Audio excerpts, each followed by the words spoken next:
বাংলাদেশ জাতীয়তাবাদী শ্রমিক দল ময়মনসিংহের ফুলবাড়িয়া উপজেলার ১১ নং রাধাকানা ইউনিয়ন শ্রমিক দলের কর্মী সমাবেশ আজ অনুষ্ঠিত হয়েছে।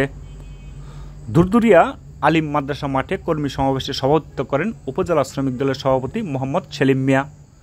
সঞ্চালনা করেন উপজেলা শ্রমিক দলের সাধারণ সম্পাদক আব্দুল কাইয়ুম তালুকদার।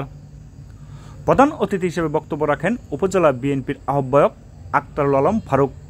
এছাড়াও উপজেলা ও জেলা পর্যায়ের নেতৃবৃন্দ কর্মী সমাবেশে বক্তব্য রাখেন।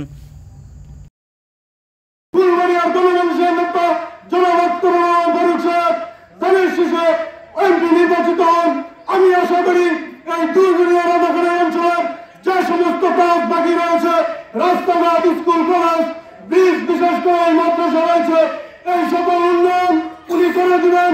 প্রিয় সাথী বন্ধুরা, আমি পরিশেষে আপনাদের সকলের সুস্বাস্থ্য এবং দীর্ঘায়ু কামনা করে আগামী দিনের আমার প্রিয় ব্যক্তি আমার নেতা আক্তারুল আলম ফারুক সাহেব, সেজন্যই ওনাকে আমরা এখানে চিফ গেস্ট করেছি।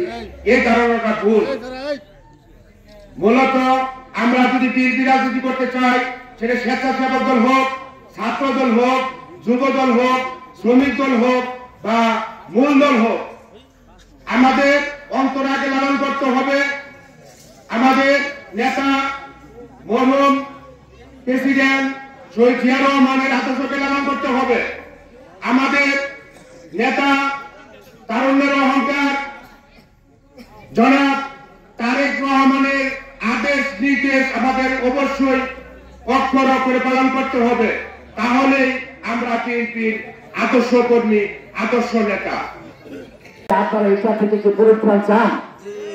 পরিত্রাণ চান না বলে নাকি আপনারা? আমার মনে হয় যে দুরদুরি এলাকার মানুষরা পরিবর্তন চান না, চান। আজকে আপনার এই জাকির আলিম মাদ্রাসা মাঠে দুরদুরিয়াতে আজকে পশ্চিম পাশে একটা বিল্ডিং দেখছে, আজকে উত্তর পাশে একটা ভাঙা বিল্ডিং দেখতেছে।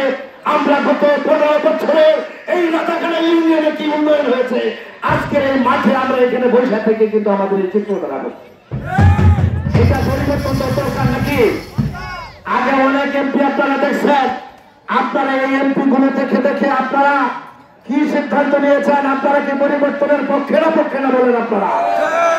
আজকে যিনি প্রধান অতিথি হিসেবে আপনাদের আমাদের মাঝে আসন গ্রহণ করেছেন, এই মানুষটা ছাত্র জীবন থেকে, পারিবারিক জীবন থেকে, আন্দোলন সংগ্রামের মাধ্যমে রাজপথে যুদ্ধ করে আজকে উনি ফুলবাড়িয়া থানার অভিভাবকের দায়িত্ব তারেক রহমানকে দিয়েছে। বন্ধুরা, উনি কিন্তু কোনো ভাব পাইছে না, কোনো ভাব পাইছে। একজন এমপি হতে গেলে যে রকমের যোগ্যতার প্রয়োজন, সেই যোগ্যতার মাপকাঠিতে 2018 সালের জাতীয় সংসদ নির্বাচনে বাংলাদেশ জাতীয়তাবাদী দল বিএনপি থেকে আমাদের আজকের প্রোগ্রামের প্রধান অতিথিকে ধানের শীষের টিকিট দেওয়া হয়েছিল। বন্ধুরা আমার, আজকে এখানে অনেক বক্তারা বক্তব্য রাখলেন নমিনেশন প্রসঙ্গে।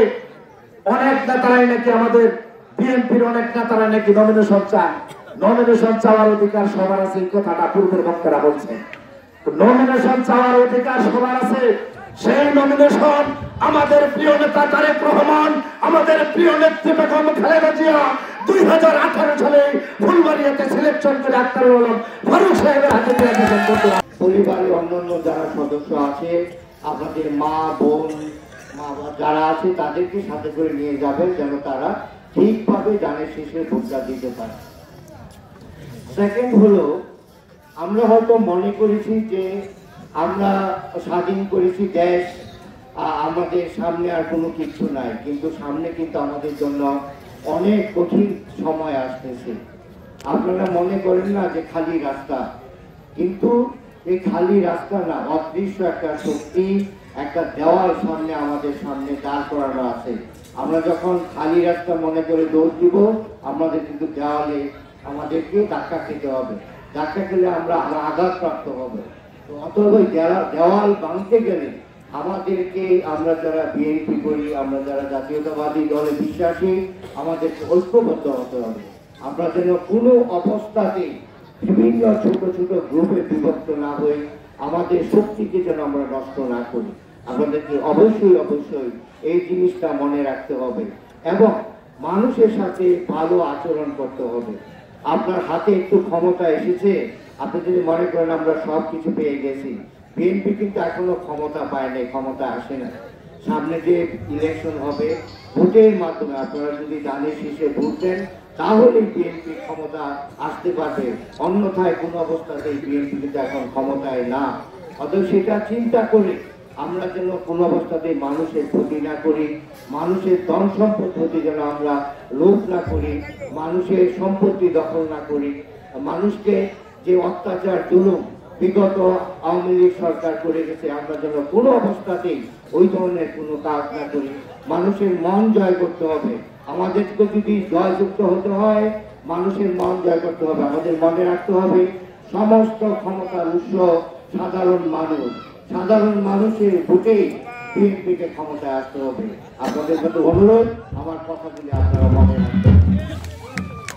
অপরদিকে আপনারা কিছু দাবি দাবা আমার কাছে রেখেছেন, যদি আপনারা ধানের শীষে ভোট দেন, বাংলাদেশ জাতীয়তাবাদী দল বিএনপি যদি ক্ষমতা আসে, তা আমি অবশ্যই আপনাদের যে সমস্ত দাবিগুলো আছে সেইগুলি প্রায়োরিটি ভিত্তিতে আমি চিন্তা ভাবনা করবো এবং করে দেওয়ার চেষ্টা করবো ইনশাআল্লাহ। এখানে সমাপ্তি ঘোষণা করা হবে।